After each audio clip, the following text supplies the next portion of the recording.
네, 코로나19 사태로 몇 달간 계속된 사회적 거리두기가 이제는 생활 속 거리두기로 바뀌었습니다. 그동안 몸은 찌뿌둥하지만 정말 갈 곳은 없는 답답한 일상을 견뎌야 했는데요. 이 책 읽기를 즐기시는 분들은 도서관이 문을 닫은 게 가장 아쉬우셨을 겁니다.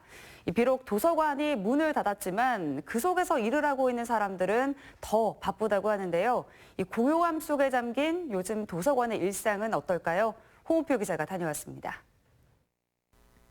1년에 267만 명 이상이 이곳을 다녀갑니다. 144만 권 이상의 책이 들어차 있습니다. 63만 명이 230만 권의 책을 빌려보는군요. 청주시립 도서관을 비롯해 오창, 오송 등 13곳의 도서관이 바로 그곳입니다. 사람들로 북적북적. 이런 도서관의 일상적인 풍경은 지난 2월 23일 이후 멈춰섰습니다. 전대미문의 감염병 코로나19가 확산되면서 제일 먼저 문을 닫은 공공시설 가운데 하나입니다. 지난해 8월에 문을 연 청주 금빛 도서관도 마찬가지입니다. 청주시가 운영하는 도서관 가운데 가장 최근에 지어졌고 그만큼 최신식 시설을 갖춰 이용자들이 가장 많은 곳이었습니다. 정막강산 그 자체가 됐습니다. 도서관을 체계적으로 운영하는 역할은 사서들의 몫입니다. 청주시에는 모두 52명의 사서직이 있습니다. 도서관이 문을 닫았으니 과연 사서들은 어떤 일을 할까요? 찾아오는 사람이 없으니 설마 놀고 있을 거라고 생각하시지는 않겠지요.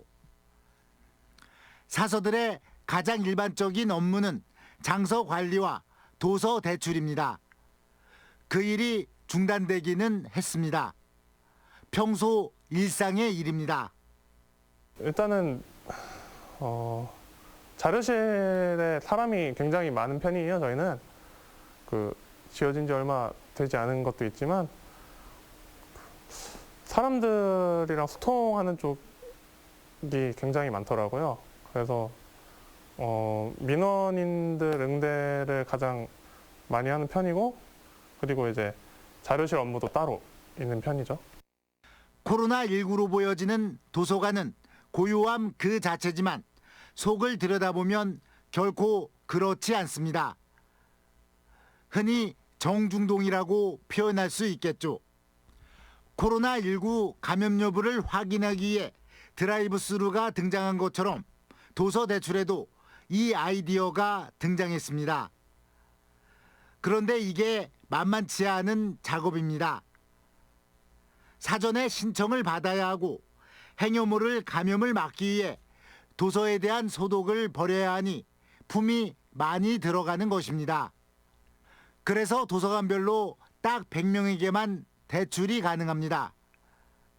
임산부 안심택배 서비스도 시행 중에 있습니다. 전날에 신청을 하시고 그다음에 다음 날에 대출을 해보실 수 있는 북드라이브 스루를 운영을 하고 있습니다. 저희가 이제 그 신청을 받은 거를 바로 이제 대출 처리를 해서 그다음에 그거를 소독을 다 한 다음에 그다음에 깨끗하게 밖으로 이제 내보내고 있습니다. 이용자들을 직접 만나볼 수 없으니 책 전시회, 환경 문제를 생각하는 업사이클링 전시회 등 온라인 기획 전시도 진행됐습니다. 도서관이 문을 열었을 때 일상적인 업무를 처리하다 보면 밀린 업무가 적지 않습니다. 훼손된 책을 보수하고 책을 정리하고 희망도서를 구입하는 것도 이 기간에 미룰 수 없는 일이 됐습니다. 지금은 어느 정도 다 해놓은 상태긴 한데 휴가 냈을 때는 굉장히 바빴어요. 밀려있던 일들을 다 처리한다고 해서 휴관 중일 때는 굉장히 많이 바쁜 상태였는데 예를 들어서 책 라벨 작업이라든지 추천 도서 같은 것도 계속 하고 있었고요. 그리고 책 보수 작업이나 미비됐던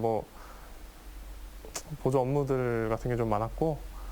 책을 읽고 책을 빌려보기 위한 도서관은 옛날의 일입니다.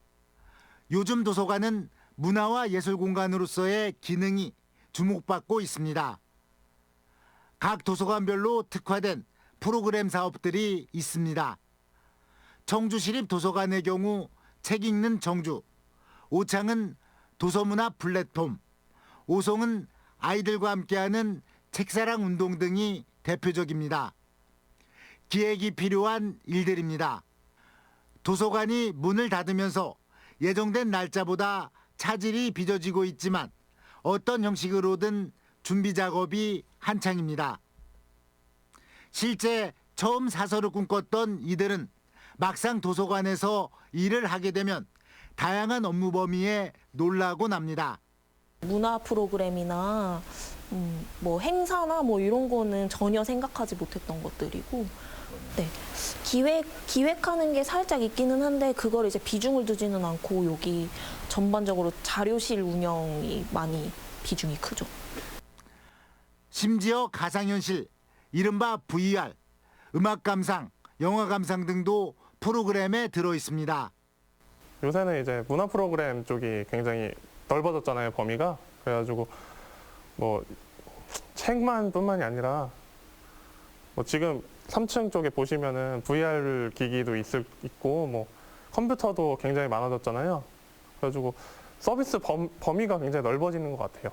컴퓨터 쪽으로도 있고 뭐 CD나 뭐 독서회, 뭐 동아리, 그리고 견학, 뭐 영화 상영 이런 식으로 곧 도서관이 문을 열 수 있게 됐습니다. 그래도 도서 대출 기능은 정상화되지만 여러분이 고대하는 자료실 이용이나 VR, 음악 감상 등 머물 수 있는 도서관은 아직 상황을 좀 더 지켜보고 개방 여부를 결정하게 됩니다.